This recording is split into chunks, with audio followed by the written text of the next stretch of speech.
Salut à toi, moi c'est Kimar. Dans cette vidéo, je vais essayer de répondre, ou en tout cas d'apporter un début de réponse à la question que je me suis souvent posée. Qui suis-je pour m'opposer à vos grands projets de construction en fait? À nos grands projets de construction, mais je devrais dire, je suis quand même français en fait. C'est vrai quoi? Pourquoi je devrais remettre en cause la construction de projets qui ont été décidés par les personnes constituant des conseils régionaux ou généraux qui ont émis des dupes, voire des digues, donc des déclarations d'utilité publique ou des déclarations d'intérêt généraux, qui sont relativement proches. L'une ne concerne que les atteintes à l'environnement, alors que l'autre concerne les atteintes à l'environnement et les expropriations. Ils ont tous des beaux costards cravates, ils ont été nommés par des gens qui ont été élus. Enfin, c'est les préfets, enfin en tout cas pour la région, c'est les préfets qui ont été nommés par le président de la République. Donc on s'est tous réunis, les 70-80 millions de Français, pour voter, pour décider que c'est lui qui va décider, qui va nommer les préfets, et c'est les préfets qui vont délivrer les dupes ou les digues. Qui je suis moi devant ce système-là pour dire non mais c'est pas bien ce que vous faites. Parce qu'il faut savoir qu'en plus, eux, avant chaque déclaration de digue ou de dupe, ils font une commission d'enquête. Ils lancent une enquête d'intérêt public ou d'utilité publique. C'est le mot magique, ça, utilité publique, oh là là, ça fonctionne à tous les coups. Du coup, il faut savoir que dans le cas d'une expropriation, l'étude dure 2 semaines.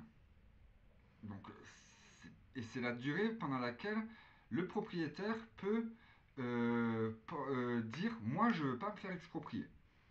Il peut s'opposer à ça. 2 semaines. Tu loupes ça? T'étais en vacances pendant ce temps-là? Mon gars, tu te fais virer par les gendarmes menu militari. Attention. Et seulement un mois dans le cas des atteintes à l'environnement. C'est-à-dire, juste pour prendre vite fait le cas de l'exemple de l'aéroport de Notre-Dame-des-Landes, 1600 hectares, ils ont eu un mois. L'enquête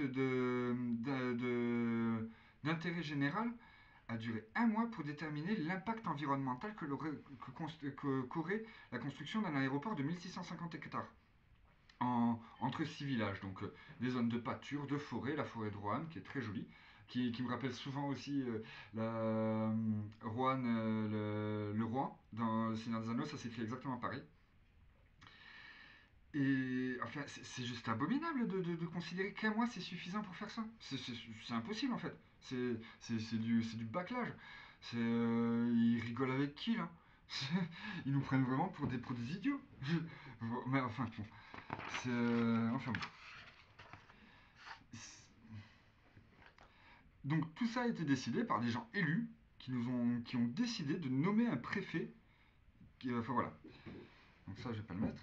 Donc d'un côté, on a ces messieurs en costard-cravate, spécialistes en économie et en management, qui veulent accroître le pouvoir économique de la France, parce que finalement, ça se réduit vraiment à ça leur argument.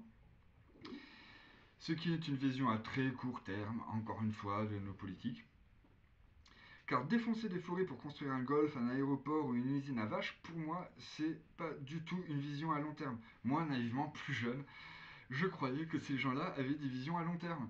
Mais non, en fait, ils ont trop d'intérêt à placer ça là, à laisser telle personne pouvoir construire telle chose, à pouvoir laisser telle personne pouvoir construire telle chose, des amis à eux. Il me semblait même avoir entendu dire que à l'époque où Sarko avait passé sa loi où on était obligé de mettre des gilets jaunes dans nos voitures, il s'avère que un des principaux fabricants de gilets jaunes en France était un ami à lui, était un de ses proches. Et enfin, quand on voit ce genre de petites magouilles, c'est facile en fait d'abuser de ce genre de choses. Et finalement, ben, oh, une forêt, mais qui va se plaindre de détruire une forêt, là, quoi, 3 paysans, 2 touristes? C'est bon, on va leur faire un golf, ils seront contents. Voyons. Et puis si c'est pas un golf, ce sera une usine. Soit comme ça, les gens ils pourront travailler, ils feront de la production, ils pourront gagner leur vie. Oui, monsieur. Enfin bon. Euh, Et d'un autre côté, on a plein de personnes n'appartenant pas aux autorités qui ont compris que leurs enfants, il vaudrait peut-être mieux que... Hein. Donc, je reprends. Et d'un autre côté, on a plein de personnes n'appartenant pas aux autorités qui ont compris que dévaster la nature, ce serait pas la meilleure chose pour leurs enfants. Qu'en fait, depuis l'aube de l'humanité, elle a toujours fonctionné en réalité grâce à la nature. C'est grâce aux espèces animales, grâce aux végétaux, grâce à tout ce qui l'entoure. C'est pas, sans la nature, si on continue notre dévastation juste bêtement, aveuglément, on va tout dévaster et il restera plus assez pour nos 8 milliards d'êtres humains sur Terre. Sachant qu'en plus, j'ai posé la question à ChatGPT, je lui ai demandé combien il y avait de terres arables sur Terre. Il m'a sorti une bonne source de la Fédération internationale des terres agricoles ou un truc comme ça, je ne suis plus tout à fait sûr. Et il m'a dit qu'il y avait 13 milliards d'hectares de terres arables sur Terre. Ça comprend les forêts, ça comprend les pas les marécages par contre, pas les montagnes trop pentues, mais ça comprend quand même pas mal de choses, pas les déserts non plus, mais les forêts c'est compris dedans.